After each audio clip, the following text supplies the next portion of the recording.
En août 2020, Christophe Barati a planté ses caméras dans le massif de l'Étoile. En pleine Provence, ce sont les terres de Marcel Pagnol. La garrigue et les cigales, un décor de cinéma idéal pour raconter le temps des secrets. C'est beau? Ah oui, c'est beau. Allez, on y va. Le temps des secrets, c'est l'adolescence, la fin de l'insouciance et les premiers émois amoureux. Oh misère, une vraie bêcheuse.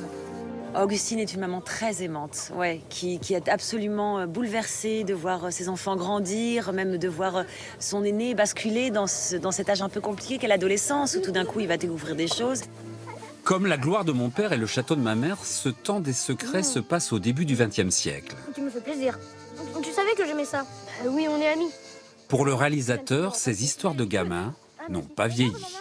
C'est pas seulement, évidemment, seulement aller à la chasse aux oiseaux ou faire des choses comme ça, mais c'est aussi des relations amicales, humaines et amoureuses qui sont exactement les mêmes.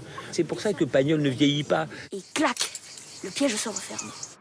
La passion Pagnol, on la retrouve aussi à Marseille, dans cette exposition dédiée au film. Pagnol reste l'enfant du pays, celui qui a si bien raconté leur ville. Pour les Marseillais, c'est quelque chose de...